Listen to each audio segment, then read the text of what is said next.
आप देख रहे हैं खिलाड़ी नंबर 1 और जैसे मैंने ब्रेक से पहले कहा कि देखिए बीकाजी फूड्स पर रेडार पर है क्योंकि नतीजे अच्छे रहे। हमारे साथ कंपनी के chief financial officer Rishabh Jain जुड़ रहे हैं। ऋषभ, आपके नंबर्स वाकई में अच्छे रहे, मुनाफा, रेवेन्यू, एबिटा लेवल पर अच्छी ग्रोथ देखने को मिली है। एक वॉल्यूम का अंदाजा पहले हमें दे सके, किस तरह की वॉल्यूम ग्रोथ है और साथ ही वैल्यू ग्रोथ स्नैक्स मार्केट में कैसी रही? थैंक यू अर्षदा इनवाइट करने के लिए। सो ओवरऑल हमारा फर्स्ट क्वार्टर काफी अच्छा रहा है। वॉल्यूम ग्रोथ अगर देखें तो हमने अगर सॉल्टी स्नैक्स कैटेगरी देखें तो हमने क्लोज टू 18% की वॉल्यूम ग्रोथ की है, जो काफी अच्छा है compare to industry growth. Industry जो है वो क्लोज टू 10 से 11% ग्रो हुई है, हमने 17-18% ग्रो की है वॉल्यूम के अंदर। वैल्यू ग्रोथ भी हमने अच्छी की है, हमने क्लोज टू 16% के आसपास वैल्यू ग्रोथ की है। ओवरऑल जो हमारा टारगेट है, हम इस साल हमारा टारगेट जो 14 से 15% वॉल्यूम ग्रोथ करेंगे। और प्राइस जो है हम देख रहे हैं कि इस साल क्योंकि हम कुछ RMPM प्राइजेस में कुछ इंक्रीज देख रहे हैं प्राइजेस के, तो 2 से 3% की प्राइस इंक्रीज भी देखेंगे हम इस साल। ओके, तो 2 से 3% आप कह रहे हैं प्राइस इंक्रीज रहेगी। इस क्वार्टर में आपके मार्जिन्स इंप्रूव हुए हैं, ये प्राइस इंक्रीज से मार्जिन्स को सपोर्ट मिला है या फिर कमोडिटी कॉस्ट Q1 में मैनेजेबल थे और अब Q2 ऑनवर्ड्स उनमें इजाफा बनता दिखाई दिया है? कमोडिटी प्राइसेस Q1 में भी इंक्रीज हुए थे कंपेयर टू लास्ट क्वार्टर। अगर आप देखेंगे तो चना की प्राइसेस हुए, आलू की प्राइस हुए, सब इंक्रीज हुए हैं। हमने काफी ट्रेड स्कीम्स में कटौती की है, हमने ओवरऑल हमने पहले प्रमोशन ऑफर दिए थे, काफी हमने कॉस्ट एफिशिएंसी पे काम किया है। ओवरऑल इस कारण हम मार्जिन इंक्रीज कर पाए अपना। ओके, और कोर मार्केट में परफॉर्मेंस कैसा है? क्या कुछ नए मार्केट्स में आप उतरना चाहेंगे? क्योंकि ऋषभ, आप भी जानते हैं ये स्नैक्स वाला मार्केट इतना कॉम्पिटिटिव हो गया है। अनऑर्गेनाइज मार्केट से तो वैसे ही कंपटीशन था आपको, लेकिन आजकल कई सारे छोटे स्टार्टअप्स भी उतर आए हैं। तो आपका कोर मार्केट कैसा कर रहा है और इन नए प्लेयर्स को टक्कर तो देने की जरूरत नहीं है, लेकिन उससे आगे बने रहने के लिए क्या स्ट्रैटेजी होगी?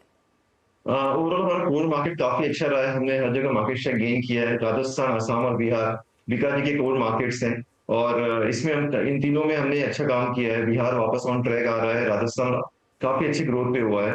तो ओवरऑल कोर मार्केट काफी अच्छा काम किया और हम नए नए प्लेयर्स से फाइट करने के लिए उनसे हम ओवरऑल एनपीडीज पे काफी काम करते हैं। हमारे साल में 6 से 8 नए प्रोडक्ट हम लॉन्च करते हैं और इससे हम ओवरऑल हमारे कंज्यूमर को एक्साइट कर सके और उनको बीकाजी से इंट्रोड्यूस कर सकें। तो आपने उसी सिलसिले में दरअसल वेस्टर्न स्नैक्स भी पोर्टफोलियो में जोड़े थे, उनका प्रदर्शन कैसा है? और आई एम अज्यूमिंग आपके पूरे यूनिवर्स में उसका सेगमेंट बहुत छोटा होगा, तो ग्रोथ ज्यादा दिख रही है? जी, सो ओवरऑल अभी तो 8-8% के आसपास है ओवरऑल बिजनेस में हमारे, लेकिन उसकी ग्रोथ कंपैरेटिवली काफी ज्यादा है। हम उसमें क्लोज टू 25-26% ग्रो कर रहे हैं वर्सेस एथनिक स्नैक्स।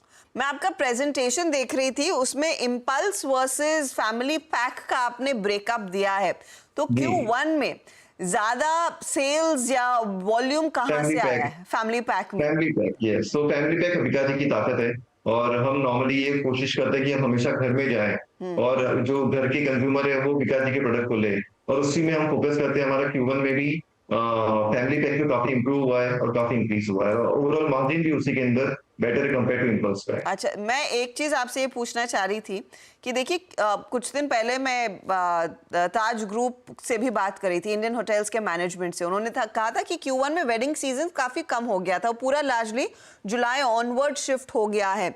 तो इस तरह का वेडिंग सीजन शिफ्ट फिर आपके लिए Q2 और मजबूत रहेगा, क्योंकि वो वेडिंग सीजन, गिफ्टिंग, परिवार का एक माहौल बनाने में आप जैसे ब्रांड्स के प्रोडक्ट्स खूब बिकते हैं, चलते हैं। आप बिल्कुल सही बोल रहे हैं अर्षदा। सो Q2 एंड Q3 वैसे भी हमारे लिए, क्योंकि स्वीट्स कैटेगरी काफी इंपॉर्टेंट है हमारे लिए, और वो काफी हमारे लिए ऑलरेडी चालू हो गया है फेस्टिविटी बीकाजी के अंदर, और Q2 Q3 वैसे काफी है। लेकिन हाँ, Q1 ओवरऑल थोड़ा इम्पैक्ट हमारा इसलिए भी हुआ था, हम और अच्छा कर सकते थे, लेकिन जो ताज के मैनेजमेंट ने सही बोला, मई में लास्ट ईयर काफी सावे थे जो इस साल एक भी सावे नहीं थे, तो काफी हमारी सेल्स जो एक्सटेंड हुई है। लेकिन हाँ, Q2 हम काफी अच्छा देख रहे हैं। तो Q2 में इस समय कितनी डिमांड बढ़ी है उसका एक अंदाजा दे पाएंगे अब तक? बहुत अर्ली है कमेंट करने के लिए, क्योंकि अभी 3 वीक जुलाई में जस्ट जुलाई अभी जुलाई में है। लेकिन हाँ, ओवरऑल राखी को देखते हुए हम ठीक ठाक डिमांड देख रहे हैं। ओके, बहुत बहुत शुक्रिया Rishabh and good luck for FY25 Thank you very में much. कम से कम 15% ग्रोथ ये देख रहे हैं। मैं कम से कम इसीलिए कह रही हूँ क्योंकि Q2 और Q3 इनके पीक क्वार्टर्स रहते हैं। You never know, I am guessing next time बात करेंगे तो ये गाइडेंस भी बढ़ता दिखाई देगा। स्टॉक 2 सालों में 123% तक के रिटर्न्स दे चुका है। मधु ट्रैक करती है क्या बीका जी को? है तो क्या